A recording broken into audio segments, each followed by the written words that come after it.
Well, hey guys, and welcome back to another episode of Amesey's Corner. How are you all doing today? I hope the audio is a little clearer. I spent some money and bought a really nice microphone, so hopefully you guys can hear me now. We just got a short little list today. I'm just going to answer the questions asked over the last week on my YouTube channel. We only have 5 questions this week, so let's get right into it. The first question is directed at my last video where we had that big Ford Super Duty dually diesel come in, the white one with the big spoiler on the roof. And that spoiler was pretty badly damaged, and the people that damaged it are manning up and they're going to replace that, and we're going to install it actually. So we'll get a video of that. But the point of that wing is that truck has a fifth wheel hitch in the bed, and it hauls, I think it's like a 35-foot 12, 13-foot tall horse trailer long distances, and that wing is to spoil the air to go over the top of the trailer so it's not like a big parachute slowing you down, and ultimately it gets better gas mileage with that. So that wing is there to help save fuel and make the truck go further on a tank of fuel. The second question we have, how long did the bronze Supervan take to finish? Well, from the day it came in to the day it left was a lot longer than I would have liked. But that's because it's a commercial vehicle, and it had a special commercial insurance company that was insuring it. And they had to send that's called insurance adjuster. That's the guy that comes out, takes pictures of the car, and decides how much the damage is worth to repair. We just had to wait for him to come out. But as far as actual man hours to get it from where it came in all bent up to finish, I believe I had about 6 hours into it, and I believe there was another 3 or so hours at the body shop. So about 9 man hours overall was put into that thing. So my cat is going to throw stuff around. What are you doing? Don't jump up there. Hey, do you mind? I'm trying to talk to people here. He doesn't care. All right, stay up there. Sorry about that, guys. Sorry about that. The cat always has to be an audience. Yeah, that van took about 9 hours total man hours to finish. So not too bad of a job. Not too bad. The next one, in reference to plastic coated cam gears and sprockets.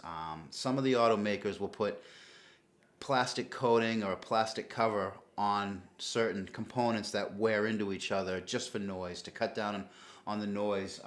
Ford does a lot of this with their small block stuff back in the late 80s, early 90s, and it may even go earlier, and they might still do it to this day. But the point of that is to cut the noise down, so when you buy a new car, it sounds perfectly quiet idling there on the showroom floor. What happens when that stuff wears out, you got to be really careful of it, is it breaks off into little chunks, and that gets caught up in the oil pump pickup. So whenever I'm in an engine and it has plastic coated cam drive gears, I'll always opt for the solid steel gears. They might be a little louder, but they'll last longer, and when they fail, they won't take the whole engine out. Number 4, of the big 3, which would be Chrysler, Ford, and General Motors, which has had the most problems in the last 20 years? Now that's a tough one. That's a big chunk of time. That's 2 decades. I would say in that time they've all made some great automobiles. They've all done some great things, but they've all made some horrible automobiles and some horrible decisions. Probably right now your best bet is going to be General Motors. They're probably the vehicles that have the least overall issues. Not to say that some of their crossovers aren't falling apart, but their trucks are really well built right now. A lot of their cars are really well built, easy to work on. It's almost like the engineers know the cars have to be serviced. And some companies just seem to forget that. Ford is probably your middle of the road. A lot of the trucks, a lot of the diesel trucks, we're seeing a lot of trouble with. And actually, a lot of this information you see sitting here around me is actually stuff I got at a Ford diesel meetup at one of the dealers local. And they were trying just to tell us why the trucks were having these problems. And it sounded like they were trying to blame the consumer. They were saying you're using the wrong fluids, you're letting it idle too long, you're going too long between services, which seems to me just like they're trying just to shirk it off. Diesel engines shouldn't need all this special treatment. I mean, that's the point of the diesel, was you just put fuel in it and it runs pretty much forever. If you change the oil, you put fuel in it. But a lot of these newer diesels have to be made to be cleaner, and that seems to be really a troublesome thing, is just getting the emissions down on these engines and keeping the reliability high. So Ford trucks don't really get the highest points in that right now. A lot of their cars, a lot of the mid 2000s cars, like the Focus, what is it? The Focus. A lot of their cars just aren't really, they feel rattly, they feel cheap. Parts are cheap, they're easy to work on, but hit or miss with Ford. And probably the worst from the mid 2000s would be the Chrysler products. We're seeing a lot of problems with the Jeep Cherokees. We're seeing a lot of problems with the PT Cruisers. The mid 2000s Caravans are just rotting out so fast. Plus the Caravans have a lot of electrical issues, electrical transmission issues. So Chrysler of the mid 2000s seems to be the best to stay away from. However, the stuff coming out lately in the last 3 or 4 years really seems like Chrysler stepped it up. They're part of, or Mercedes-Benz and Chrysler are in cahoots. They're doing like the Sprinter vans, which you can get a GMC, a Chrysler version of that van or a Mercedes version of that van. People seem to be having okay luck with those. Those are kind of hit or miss. So hopefully the Chrysler's stepping it up, and it looks like they are. But your best bet right now with the least problems I see across the board would be General Motors. Now, the last question I have today is kind of a repair question that someone had asked me. They have now let me read it out to you. I recently changed the rear brake pads on my Yukon. I did not turn the rotors, and it still squeals. Should I get the rotors turned, and should I replace the pads? Well, the squealing can be caused by many things, but more than likely your rotors are glazed over from use. What happens is they get polished really smooth, and sometimes they'll get grooves that match the old pads. They don't wear evenly. There'll be little lines almost like the grooves in a record. So what I would recommend is, yes, get those rotors turned, or even just replace them. A lot of places have rotors so cheap that you can't even get the machine for the price of brand new ones. So I would definitely get the rotors either turned or replaced. As far as the brake pads go, you're probably going to be all right reusing them. What you're going to want to do is just put a piece of sandpaper down and sand the pad, sand the brake pad, and that will bring it back to brand new, and it will match up to that rotor. There's some other things you can do to eliminate noise, and part of that is you can just get upgraded pads. They make different grades of pads at most any supplier. And what I have here is I have a couple of pads from AutoZone, which is a company we do a lot of business with. We have here is their run-of-the-mill cheapest pads. I'm not sure what application this is. I'm going to guess and say it's like probably a Chevy truck or a Ford van, who knows. But this would be the run-of-the-mill pad. The cheapest one you could get would be about $60 in this application. And the pad you get is right here. It's just a brake pad. You can see the gas groove in it, which is pretty important because as brake pads are used, they generate a lot of heat.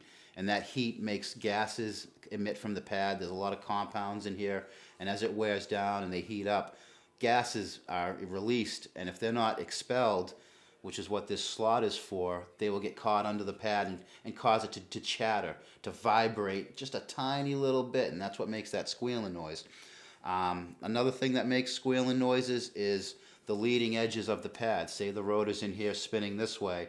This leading edge acts like a slide. Here, the cheap pad, they actually have what's called a chamfer cut in it.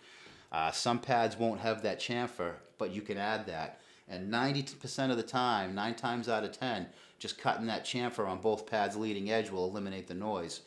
Another thing that can happen is these gas grooves can get plugged up. Sometimes you got to clean those out. But I've also got here a set of their top of the line pads for this application. Some Duralast Gold C-Max pads. And the difference we'll see with that right off the bat, you'll notice, we got extra gas grooves cut into the face of the pad. Those ramps, the chamfers, are a lot bigger. And it seems like the material has a lot more ceramic, and you can actually tell the difference of the two pads. I don't know if you can see it on screen. But you can actually cut these chamfers. I wouldn't recommend cutting the grooves unless the pad backing is designed to hold the pad. But I wouldn't cut any more grooves, but you can sand a chamfer into the pads, and that will help to eliminate any chattering and squealing and noise you might have. Another option is your over-the-counter disc brake quiet. Now this here is about $10, right around $10 for the bottle. This will do about 50, 75 brake jobs out of that. So it's kind of, if you're just wrenching on your own cars, a bottle of this will last you pretty much forever. And what you'll do with this stuff is you'll apply it on the backing where the caliper holds the pad. There'll be a caliper bracket that this snaps into, and you'll just put this wherever that mates up to the caliper. And that can help eliminate some noises too on your brake job. But yeah, I mean, again, the upgraded pads, you get what you pay for. You get the extra slots, the bigger chamfers, and you get the better looking compound. Also, these pads come with a little packet of lubricant that you would apply to help keep the pads releasing. Those would go into the caliper bracket. And it also comes with a little bag of hardware. These would be the pad shims that the ends would clip into, and as you see, these don't come with it. You'd have to reuse your original ones, which can make noise if they're worn out. Sometimes the rust will hold them out, and these pads will bind up and not release, and that will cause noise. So so yeah, to answer your question, I would get those rotors turned, and I would just sand the face of the pads, sand some chamfer into them, and a little bit of disc brake quiet. Now, if you don't want a lifetime supply, a big bottle that can do as much, they sell little blister packs where you just tear open. It's enough for one brake job for $1 or so a piece, which might be the way to go if you're only doing brakes once every couple of years. So so anyways, I hope this episode was informative. I hope you guys have some more questions for next week, and hopefully this audio worked great, because I'm going to be honest with you, I've filmed this episode about 6 times, and I keep losing my signal to the camera, to this microphone. So if this worked and I don't have to say this over again, awesome. And anyways, guys, until next time, keep it out of the cabbage.